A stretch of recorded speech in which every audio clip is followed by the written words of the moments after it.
welcome to my channel. My name is Candace. I built a yurt. And I have been getting questions about total cost of things because I think people are just curious. I don't mind discussing. And I think it's fascinating because if I wanted to do something similar, I kind of want to know financially like how to plan and like how things were done. So I figured I'd go over all of that. I have my little spreadsheet ready. This has been over like a 7-year period. And the spreadsheet doesn't include everything that I've done here. This is just strictly for this structure. And like materials, I didn't include like what I paid for dropping trees and like groundwork and that kind of thing because each site's going to be different, so it might not apply to you. Also, there's a couple of things I didn't include that I'll kind of tell you, oh, I didn't include this because it didn't apply to my situation. But background, I bought a little bit over 7 acres in Northern California with my mom, and I went half on the property.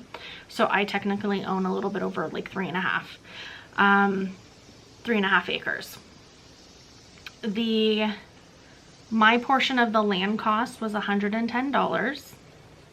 I wish it was $110. $110,000. And then the yurt I ordered from Pacific Yurts.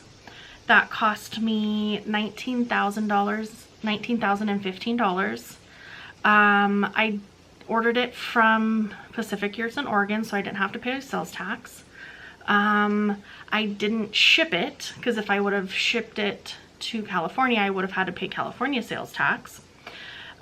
So I got a one-way plane ticket for me and my sister, flew up to Oregon, rented a U-Haul, and then drove the U-Haul to the Pacific Yurts to pick it up. The guys loaded it up on a forklift, put it in the back of the U-Haul. Drove like 10 hours to get it back here.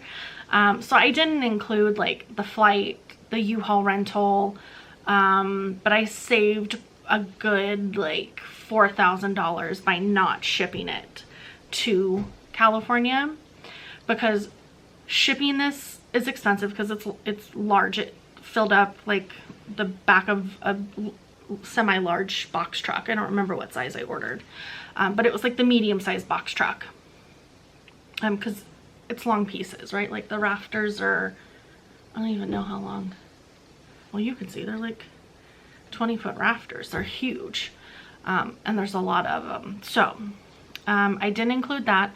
I did go on this morning just for curiosity's sake, and the same yurt that I got right now is $24,000 base with just like the colors and stuff. So it's a $5,000 difference, which is kind of a big deal, but it's been 7 years. Yurts are more popular now. And then building costs are just a lot more expensive. So keep that in mind when I talk about like lumber costs, because I'm sure things would be much different if I built it today. So to build the platform that the yurt is on was about $2,600, $2,507.48.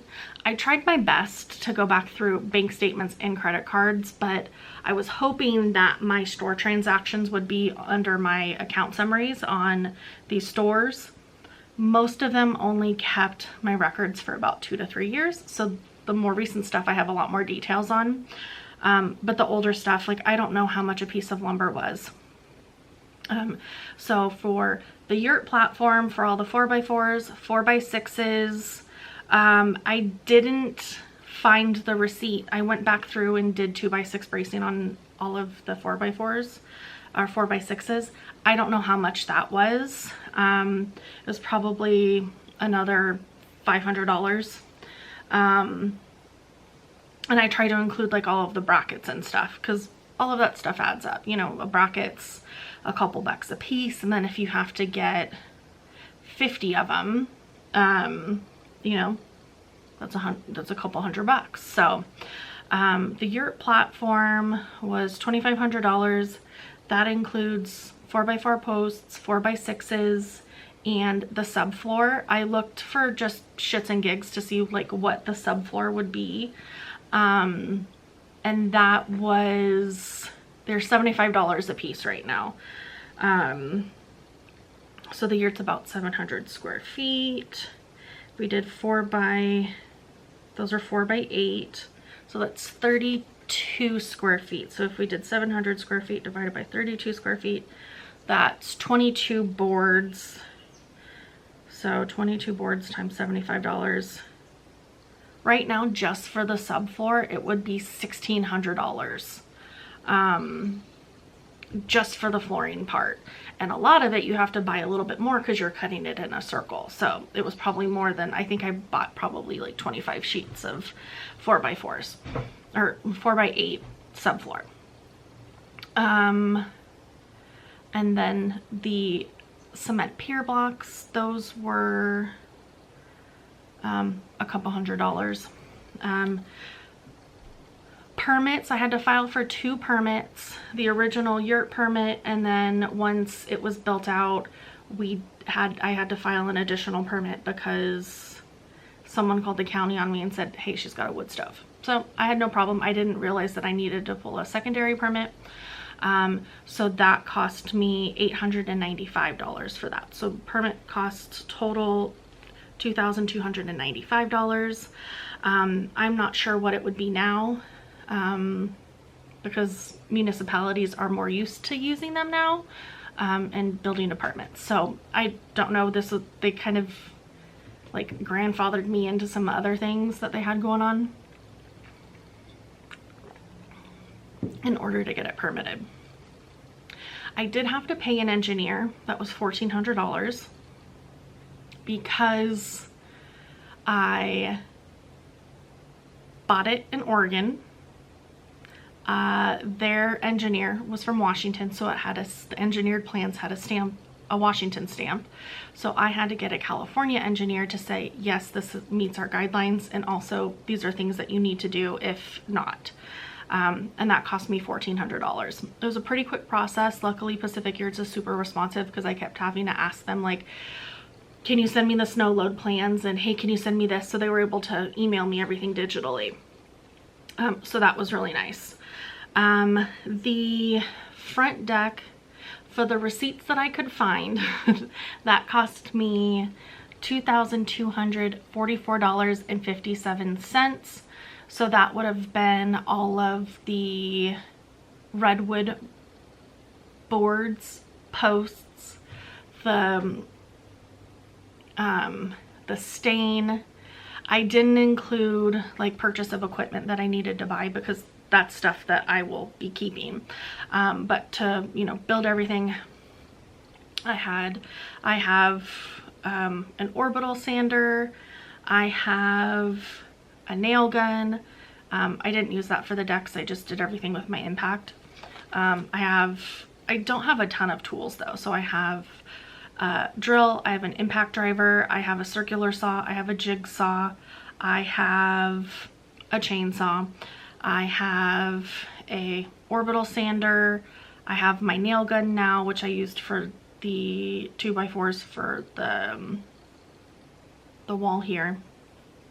I couldn't find a receipt for this wall, so I have some things, but I don't remember exactly what it cost. And then like screws and hangers and that kind of thing are included. The side deck was $1,539.72.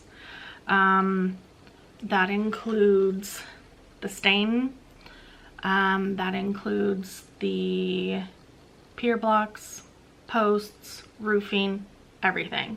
$1,500 for that. The most expensive thing besides the land and the yurt was the kitchen. My dad painted all of the appliances for, or not the appliances, my dad painted all the cabinets, so I didn't have to pay for that. And he paid for the paint. I don't know how much it was. I think he said it, I don't even think he used a whole gallon because I still have some leftover paint. But all of the cabinets I got on sale from Lowe's. They're like the flat pack set that you put together. I think total it was less than $250. It was $226.48. The thing that cost me the most was the butcher blocks. Those were almost $500. So the cabinets total cost me $865.11. And that includes the pools. The pools were about $170 for all of them. I got them in brass. I didn't like the color that they came in, so then I spray painted them gold to match the brackets. I forgot to include the brackets. I think they were a couple, like maybe $100, $150. I can add those in.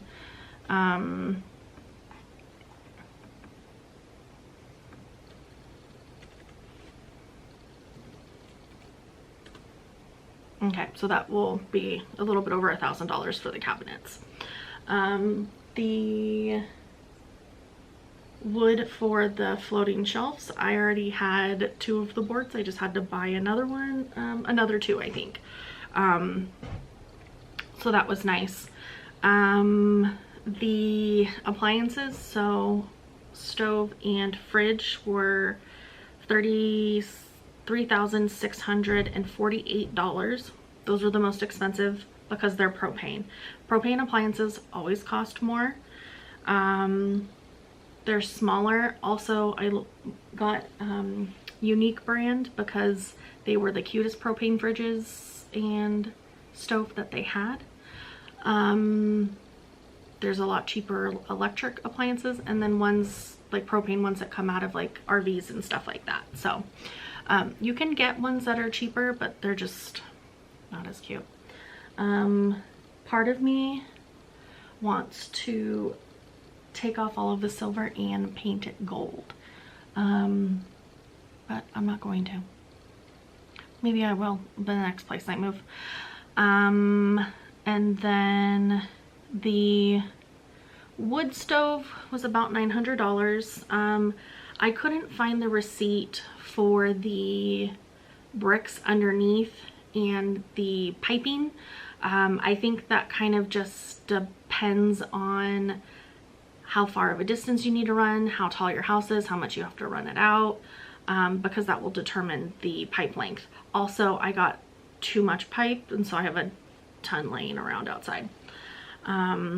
So I'd say probably wood stove, maybe another $100 or so. The double insulated pipe to go outside was the most expensive one. I think that was like a little bit over $100 for that pipe. And then the wall, the only receipt I could find for the sheetrock and the stud framing, it was $557.55. I don't know if that's a true number. I also couldn't find the receipt for the paint that I got. I didn't texture the walls. We just bought 2 big boxes of mud and kind of used that to smooth it out. And then I purchased a primer from the company that I ordered the lime wash paint from. And the lime wash was, I'm trying to think how much it was. I don't think I have the receipt still. Let's see.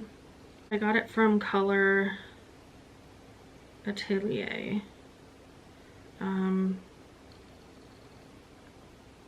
and they're from a San Francisco based company. But it's not coming up, and I don't have Wi-Fi to pull it up. So I did get that. I think it was maybe like $200 with shipping for that. And my flooring was the last thing we did. I was lucky enough, I waited until they were clearanced out at multiple locations. It's the vinyl plank like peel and stick flooring.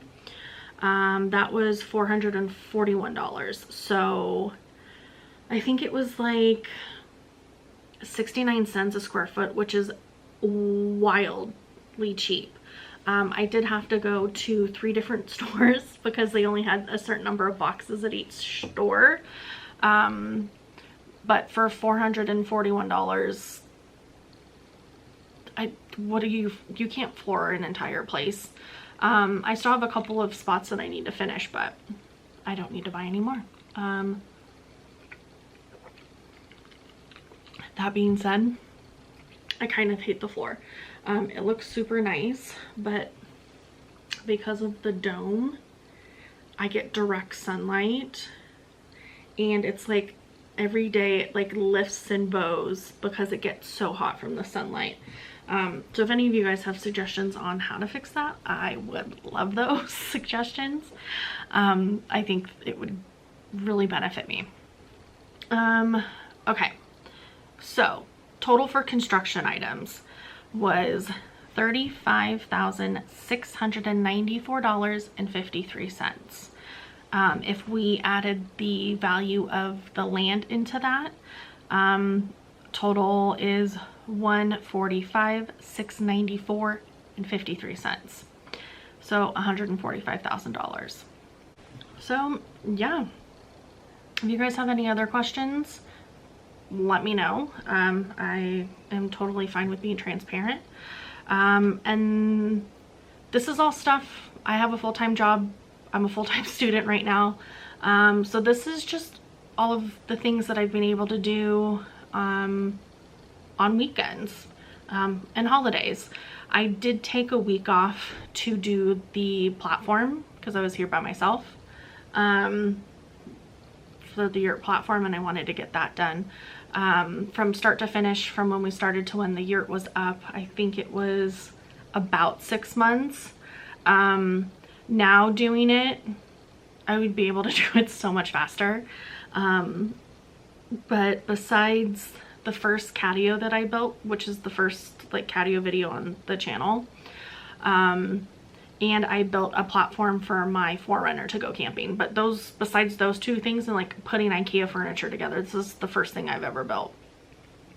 First time using, you know, a drill and a circular saw and a level, like all of those things. You know, now over the last 7 years, I've gained so much experience and become more and more proficient at these things. But it's the same thing with any job, right? Like if you're building stuff yourself, you know, at the end of doing sheetrock, you're like, oh my god, I'm so good. And then you look at you know, the first line that you taped or the first cut you ever did, and you're like, oh my god, that looks terrible. So you obviously get incrementally better over time. But yeah, that's how much it costs so far.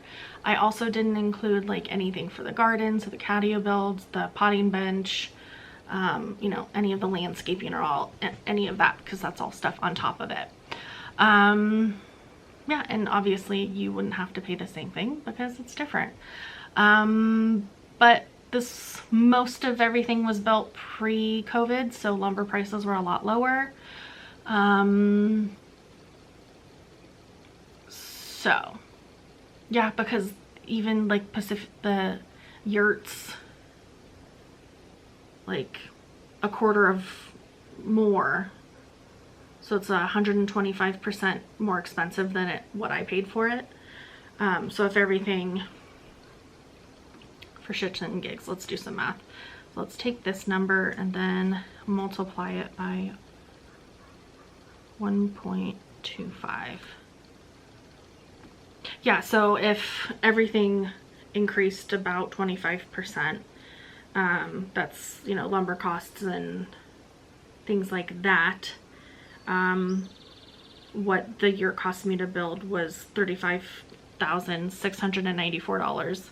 What you would pay for it today with that base inflation would be $44,618, which is crazy. It's a